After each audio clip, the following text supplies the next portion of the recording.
Hi hello வணக்கம் and welcome back to ரன்மஜஸ் YouTube channel. இன்றைக்கி நம்ம பார்க்க போகிற பார்த்தீங்கன்னா பேடிஎம்மோட சவுண்ட் பாக்ஸ் உங்கள் கடைக்கோ இல்லை உங்கள் ஃப்ரெண்ட்ஸ் சர்க்கிள்லேயே யார் கடை வச்சுருக்காங்க அப்படின்னா அந்த வீடியோ ஃபுல்லாக பாருங்கள். இதில் குறிப்பாக பார்த்தீங்கன்னா நீங்கள் பேடிஎம்மோட சவுண்ட் பாக்ஸ் நீங்கள் வாங்குறப்போ உங்களுக்கு ரெண்டு விஷயம் சொல்லுவாங்க. ஒன்று பார்த்தீங்கன்னா ஒன் டைம் சார்ஜஸ், அப்படி இல்லை அப்படின்னா ரெண்டல் சார்ஜஸ் அப்படின்னு ரெண்டு சொல்லுவாங்க. ஸோ ஒன் டைம் சார்ஜ்னால் நீங்கள் காசு கொடுத்து அந்த சவுண்ட் பாக்ஸ் உங்கள் கடைக்கு வாங்குறதுக்காக நீங்கள் பே பண்ணுற அமௌண்ட்டு.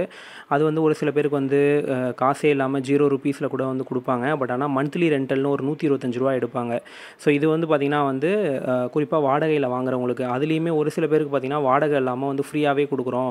நீங்கள் ஒரு நாளைக்கு ஒரு மாதத்துக்கு பார்த்திங்கன்னா 120 டிரான்சாக்ஷன் பண்ணணும், அந்த மாதிரிலாம் வித்தியாசமாக அட்ராக்டிவான ஆஃபர்ஸ்லாம் கொடுப்பாங்க. ஸோ அந்த மாதிரி பார்த்திங்கன்னா நம்ம ஃப்ரெண்டு ஒருத்தரும் ஆன்லைன் மூலிமா வாங்கியிருந்தார். ஸோ அவருக்கு என்னென்னு பார்த்தீங்கன்னா பேடிஎம் டெய்லி செட்டில்மெண்ட் பண்ணுவாங்க. இன்றைக்கி மார்னிங்லேருந்து இன்றைக்கி காலையிலேருந்து இன்றைக்கி நைட்டு வரைக்கும் போட்ட அமௌண்ட் அடுத்த நாள் காலையில் ஒரு 9 மணி 10 மணிக்கு போல் அவங்களோட பேங்க்கில் செட்டில் பண்ணுவாங்க. இதில் செட்டில் பண்ணுறப்போ பார்த்தீங்கன்னா எந்த ஒரு முன்னறிவிப்புமே இல்லாமல் டெய்லி ஒரு டிடக்ஷன்ஸ் போயிட்டுருக்கு. ஸோ இதை நிறைய பேர் நம்ம நோட் பண்ணுறதே இல்லை. குறிப்பாக இங்கே நீங்கள் பார்த்தீங்கன்னா தெரியும், பார்த்தீங்கன்னா அரௌண்ட் 60 பேமெண்ட் அவருக்கு இன்றைக்கி வந்திருக்கு. பார்த்தீங்கன்னா 30,956 ரூபா. அதில் பார்த்தீங்கன்னா 3 ரூபா 98 பைசா இவருக்கு டிடக்ஷன் கொடுத்துருக்காங்க.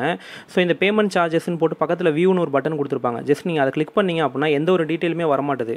ஸோ இவருக்கு பார்த்தீங்கன்னா வாடகையே கிடையாது. இவங்க பார்த்தீங்கன்னா ஒன் டைம் சார்ஜஸாக கொடுத்து இதை வாங்கியிருக்காங்க. அது மட்டும் இல்லாமல் இதே போல் பார்த்தீங்கன்னா அவருக்கு டெய்லியுமே அவருக்கு செட்டில் ஆகிற அமௌண்ட்லேருந்து ஒரு 3 ரூபா 2 ரூபா 1 ரூபா 60 பைசா அந்த மாதிரி போய்கிட்டே இருக்குது.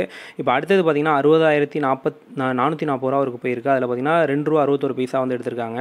ஸோ நான் கூட பார்த்தீங்கன்னா இதில் கிரெடிட் கார்டு யூஸ் பண்ணால் ஒரு சார்ஜஸ் பிடிப்பாங்களே, ஸோ அது மாதிரின்னு பார்த்தா இவர்கிட்ட வெறும் சவுண்ட் பாக்ஸ் மட்டும்தான் இருக்குது. இவர்கிட்ட எந்த ஒரு கார்டு மிஷினோ எதுவுமே கிடையாது.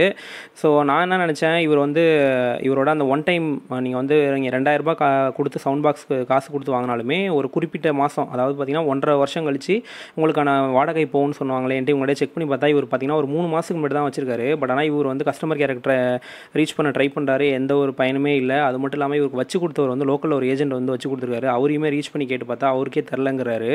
ஸோ வேறு வழியே இல்லாமல் இப்போ இதை யூஸ் பண்ணாமே அவர் வச்சிருக்காரு. ஏன்னா ஒன் டைம் வாங்கினதுனால அரௌண்ட் 18 மாதம் வரைக்கும் இவருக்கு வாடகை போகாதனால அது வரைக்கும் வச்சிருக்காரு. ஸோ இது போல் நிறைய பேர் செட்டில்மெண்ட் ஆகிற அமௌண்ட்டை நம்ம பார்க்கவே மாட்டோம். பேங்க்குக்கு இதில் காமிக்கிற அமௌண்ட்டு தான் அதில் பேங்க்குக்கு போதாங்கிறத. ஸோ யதார்த்தமாக இவரோட மொபைலை வாங்கி பார்க்குறப்ப தான் இந்த மாதிரி விஷயம் தெரியுது. டெய்லி 2 ரூபான்னு வச்சிங்கன்னா மாதத்துக்கு பார்த்தீங்கன்னா அரௌண்ட் 60 ரூபாய்க்கிட்ட போகுது. ஸோ ஒரு சில நாள் பார்த்தீங்கன்னா 5 ரூபா 60 பைசா எடுக்கிறாங்க. ஒரு சில நாள் பார்த்தீங்கன்னா 11 ரூபாய்க்கிட்ட மேக்ஸிமம் எடுத்திருக்காங்க.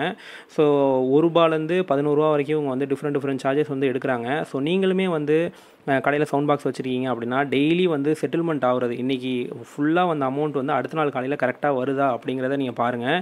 ஏன்னா பேடிஎம்மில் நம்ம நிறைய விஷயத்தை எக்ஸ்பிளைன் பண்ணிக்கிட்டு இருக்கோம். அது மட்டும் இல்லாமல் நிறைய பேர் கார்டு ஸ்வைப் மிஷின் வச்சுருக்கவங்களுக்கும் நிறைய டிடக்ஷன்ஸ் போகுது அப்படின்னு சொன்னாங்க.